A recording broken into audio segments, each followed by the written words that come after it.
The sun was just beginning to set, casting long shadows across the quiet neighborhood. A man in his early 30s parked his car along the curb, careful not to block the sidewalk or any driveways. He had just finished a long shift at work and was looking forward to getting home. As he stepped out of the car, he noticed a police cruiser slowly rolling down the street. He didn't think much of it, just another patrol car doing its rounds. But then the cruiser stopped right behind his car. Two officers stepped out, their expressions unreadable behind their sunglasses. The man felt a familiar knot in his stomach, the kind that forms when you know something isn't right, but you don't know why yet. "Sir, step away from the vehicle," one of the officers said, his tone firm. The man frowned. "Is there a problem, officer?" "Your car is parked illegally," the other officer replied, pointing to a faded sign partially hidden behind an overgrown bush. "No parking after 6 p.m. The man blinked. He hadn't even seen the sign. "I didn't notice it, it's covered by branches. I can move my car right now if that's the issue."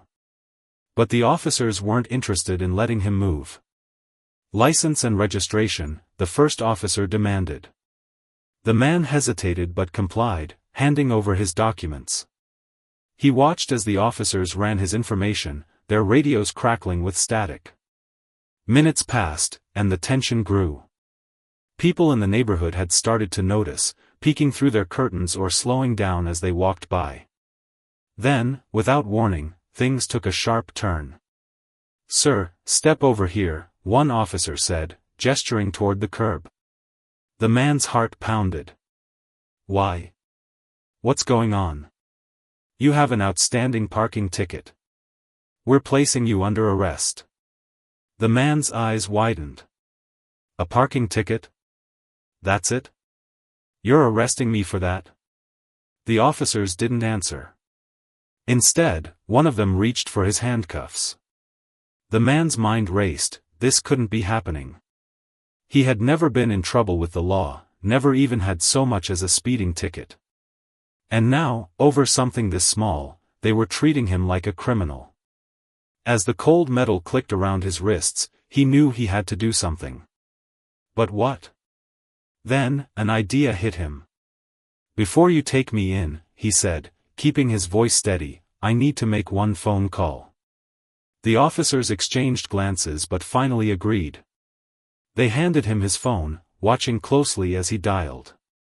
But this wasn't just any call. He was calling the police chief. And what happened next would leave everyone, especially the officers, in complete shock. The officers froze when they heard who the man was calling. Their stern expressions flickered, just for a second, but it was enough. The man held the phone to his ear, his wrists still cuffed behind his back, his heart pounding. The street was eerily quiet now, the only sound the distant hum of traffic and the occasional shuffle of the officers' boots on the pavement. The phone rang once. Twice. Then. "Chief speaking." The man exhaled.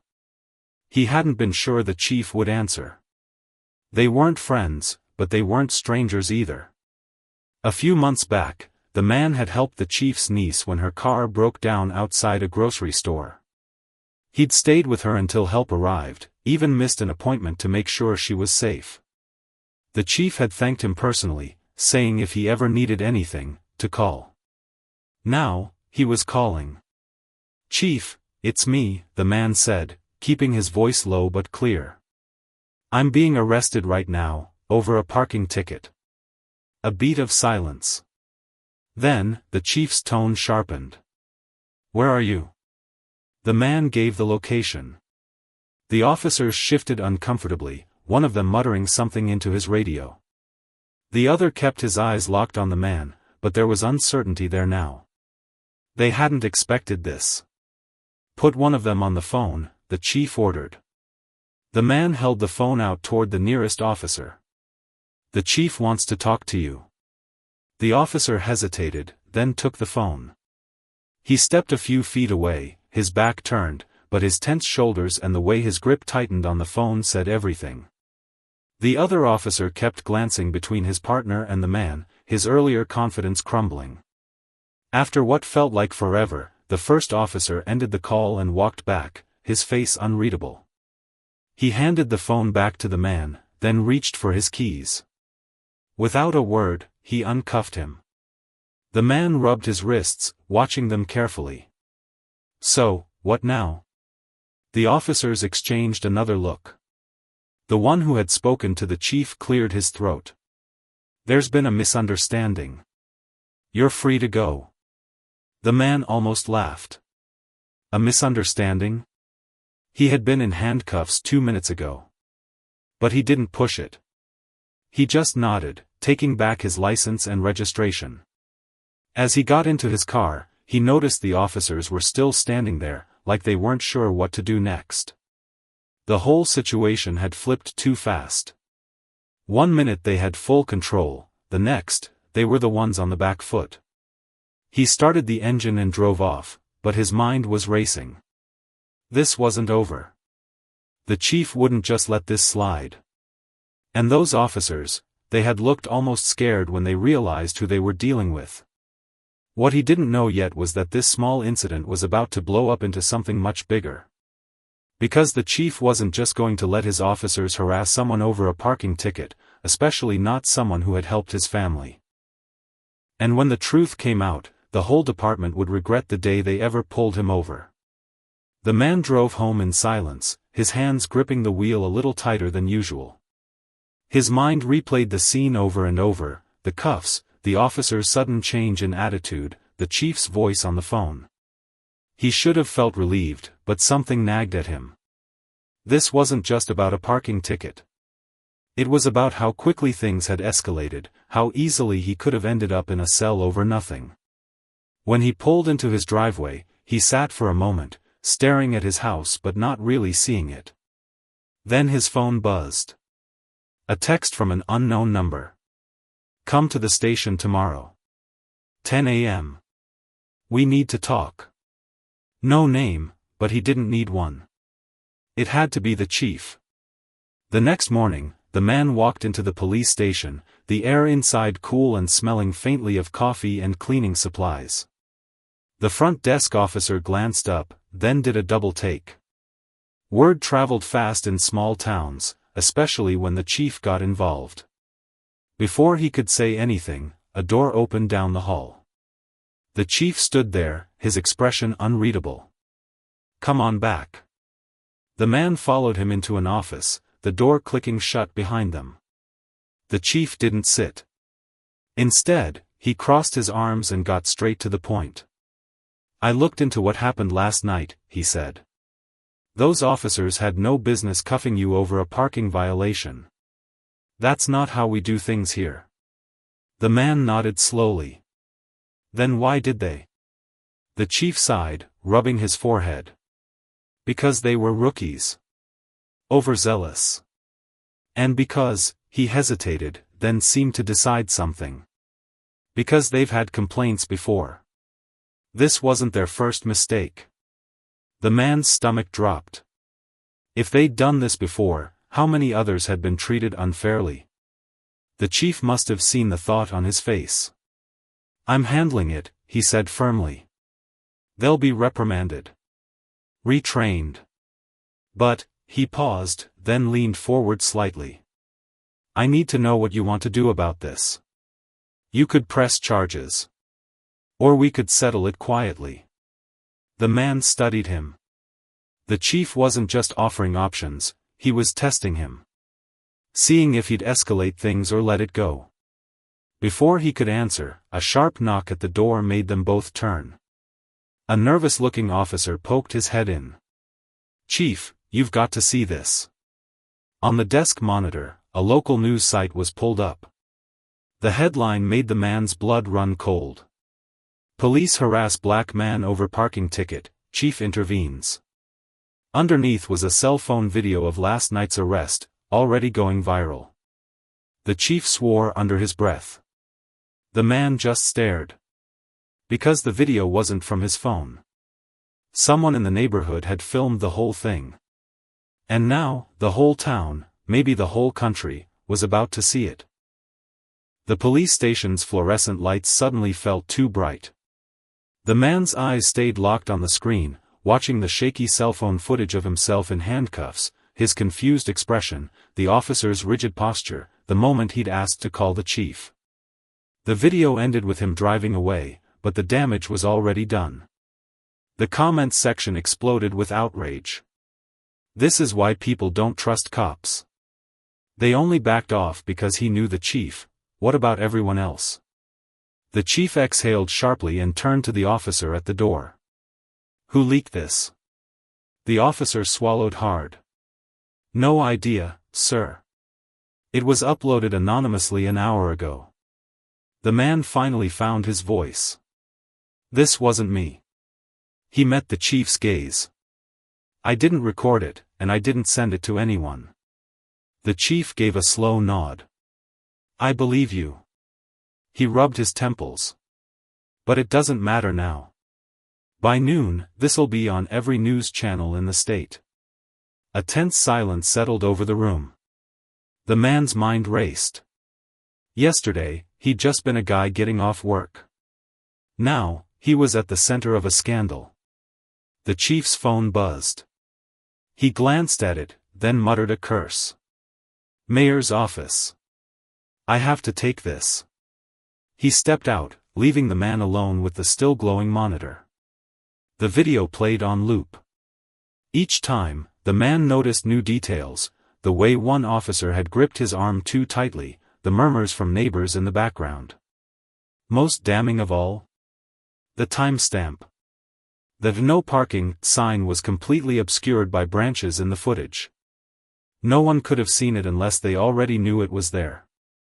The door creaked open again. The chief walked back in, his face grim. Mayor wants a press conference. They're spinning it as a training issue with the officers. The man stiffened. So they're not firing them? Not yet. The chief hesitated. They're offering you a deal. A public apology from the department, dropped charges if there were any, and compensation for the trouble. The man almost laughed. You mean hush money? The chief didn't deny it. It's the fastest way to make this go away, for them. Outside, the station was getting louder. Phones rang non-stop. Reporters were probably already in the lobby. The man imagined walking out there, microphones shoved in his face, cameras flashing. He could demand justice, or he could take the deal and disappear. But then he thought about the next person those officers might stop. The one who didn't have the chief's number. The chief read his silence. If you fight this, it'll get ugly. They'll dig into your past. Leak whatever they find. You ready for that? Before he could answer, a commotion erupted in the hallway. Raised voices. Then. Sir, you can't go back there. The office door burst open. A woman stood there, phone in hand, eyes blazing. I'm the one who filmed it, she said. And if you think we're letting this slide, you've got another thing coming. The woman stood in the doorway, her presence like a live wire in the room. She was young, early 20s maybe, dressed in jeans and a hoodie, but the fire in her eyes made her seem 10 feet tall. The chief's jaw tightened as he recognized her. She'd been at a city council meeting last month, demanding accountability for another police incident. You, the chief said, voice low. You're the one who posted that video? She didn't flinch. Damn right I did. And it's got 500,000 views already. She turned to the man, her expression softening slightly. You okay? They didn't rough you up too bad, did they? The man shook his head, still processing her sudden appearance. I'm fine. But, why'd you do it? You didn't even know me. The woman, she still hadn't given her name, shrugged. Saw what was happening from my window. Knew it wasn't right. Hit record. She held up her phone like a weapon. Got the whole thing. Even the part where they whispered about teaching you a lesson after you asked to call the chief. The chief went very still. They said that? The woman smirked. Oh, you didn't hear that part on the news yet? Don't worry, they will. The room felt like it was spinning. The man gripped the edge of the desk. Those officers hadn't just made a mistake. They'd targeted him. And now, because of this stranger's video, the whole world knew it. The chief's radio crackled. Dispatch reported a growing crowd outside the station, protesters, reporters, curious onlookers.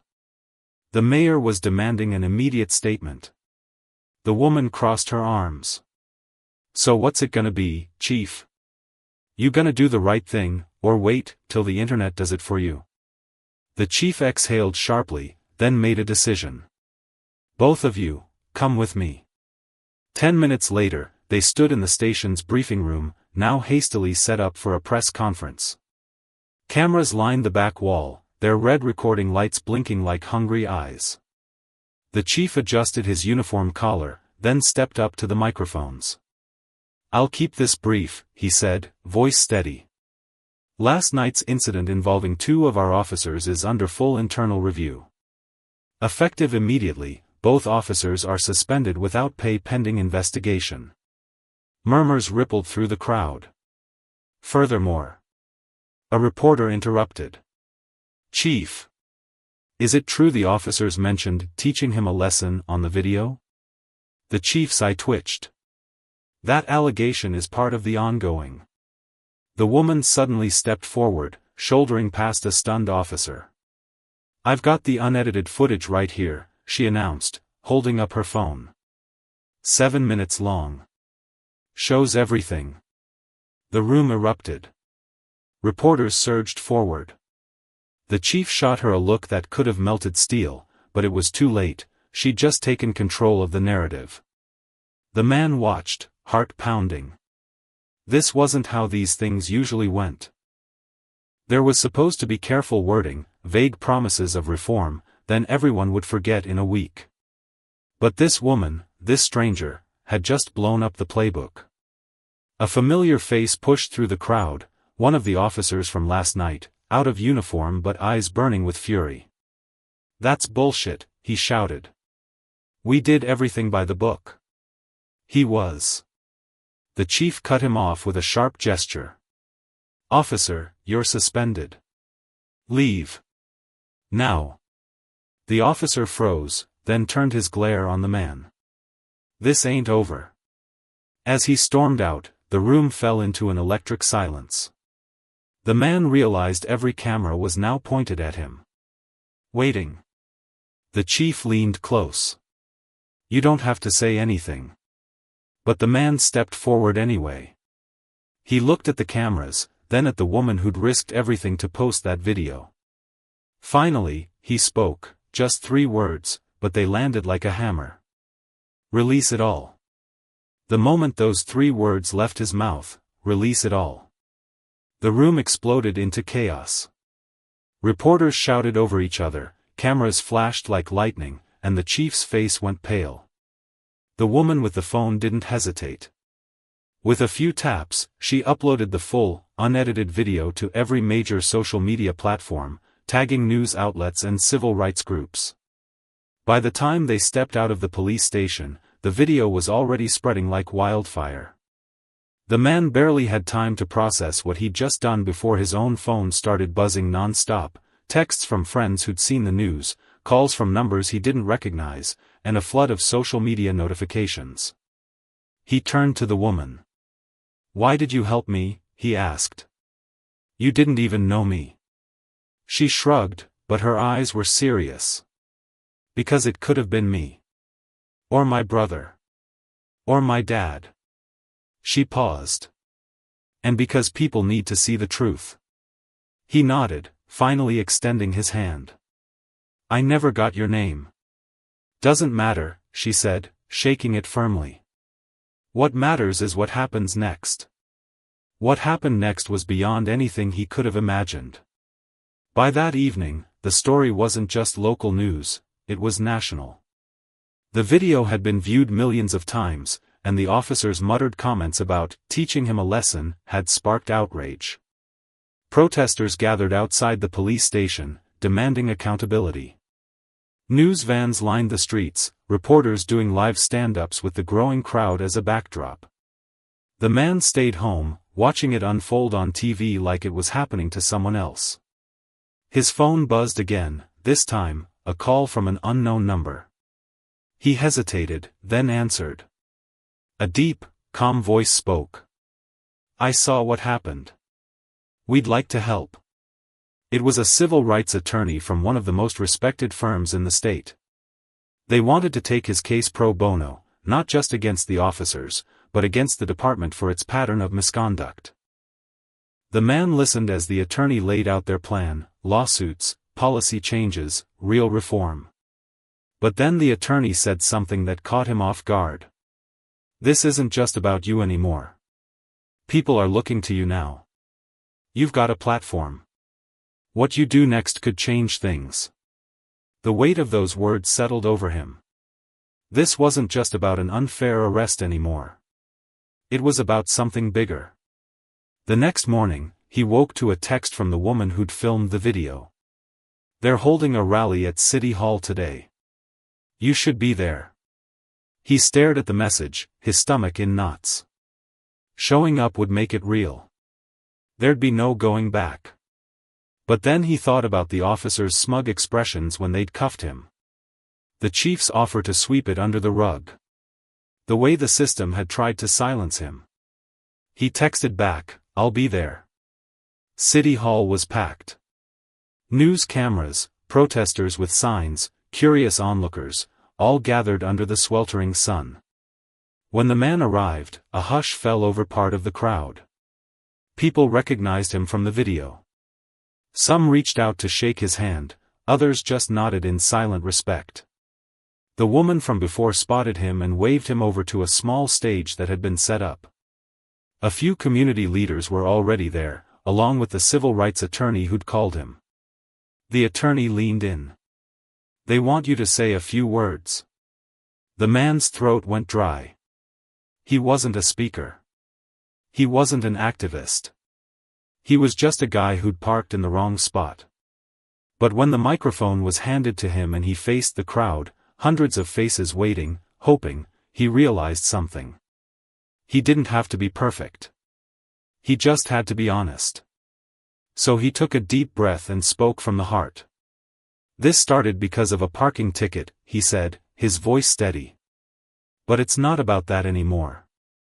It's about what happens when people in power abuse it. It's about who gets targeted and who gets protected." The crowd murmured in agreement. He continued. "I'm not here because I'm special.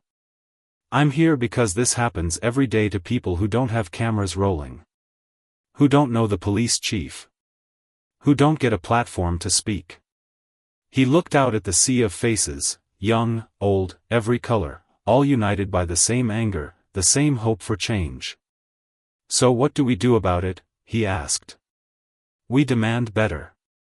We hold them accountable. And we don't stop until things actually change." The cheers were deafening. But as he stepped back from the mic, he noticed a group of officers watching from the edge of the crowd. Their expressions were unreadable. This wasn't over. Not by a long shot. The roar of the crowd faded into background noise as the man stepped off the stage, his hands trembling slightly from adrenaline. The woman who'd filmed the original video squeezed his arm, a silent "you did good," before handing him a bottle of water. He drank deeply, the cold liquid doing little to settle the whirlwind in his mind. Across the square, the cluster of uniformed officers dispersed, but not before one of them shot him a look that made his skin prickle.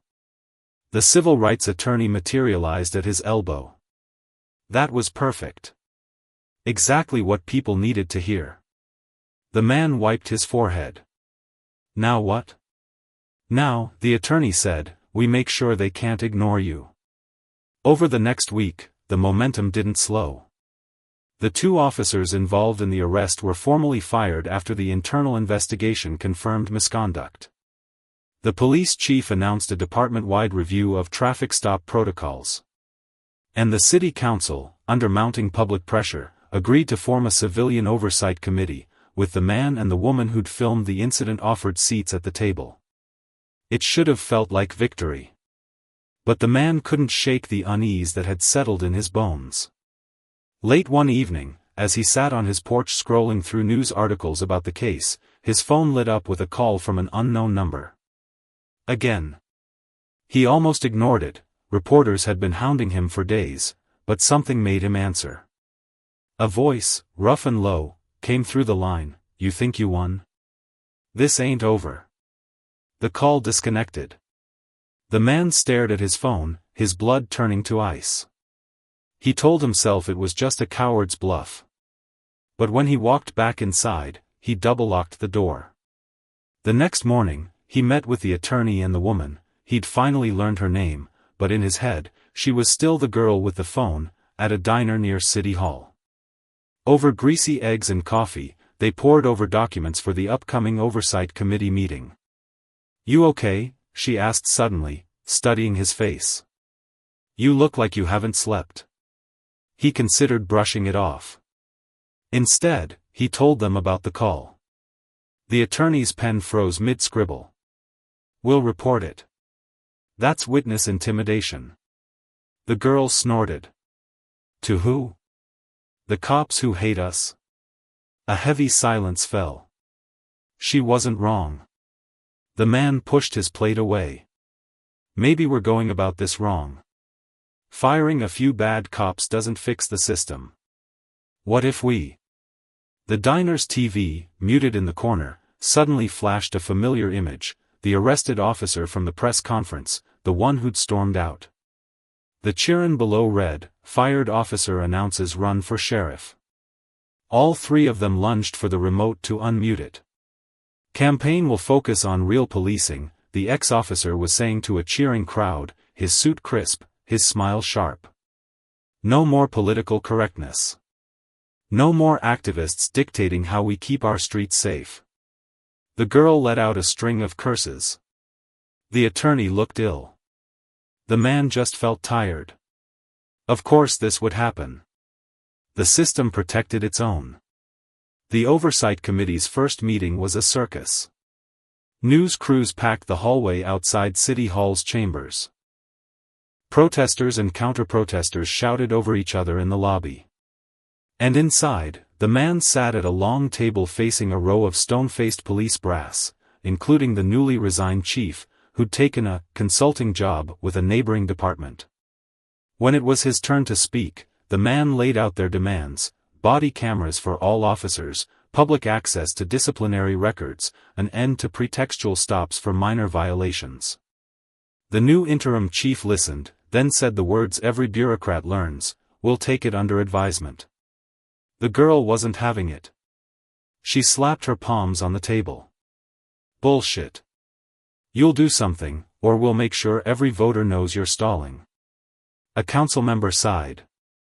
"Young lady, there are procedures." Procedures didn't help him, she shot back, pointing at the man. "Just like they don't help anyone unless you're forced to." The room erupted into arguments. The man watched, suddenly exhausted. This was how it would always be, fighting for inches, only to have the ground shift under their feet. But then he noticed something. In the back row, a rookie officer, one of the few who'd voted to fire the offending cops, was nodding along. So was a young council aide, scribbling furious notes. Here and there, small signs of hope. That night, as the man walked home through the quiet streets, he passed the spot where he'd been arrested. The "No Parking" sign had been trimmed back, its letters now clearly visible. A small, bitter laugh escaped him. His phone buzzed. A text from the girl: "Don't look now, but we're trending again." He checked the news. The Oversight Committee's shouting match had gone viral, but so had his calm, measured demands. And underneath the chaos, something new was happening. Other cities were starting to take notice. A hashtag had emerged, #ParkingTicketJustice. People were sharing their own stories, traffic stops gone wrong, tickets that felt like shakedowns, moments of everyday injustice. It wasn't a revolution. But it was a start. As he turned onto his block, headlights flared behind him. A slow-moving car. His pulse jumped, but it was just a neighbor. They waved. He waved back. The man unlocked his door, then paused. For the first time in weeks, he didn't double-check the locks. Maybe some things could change.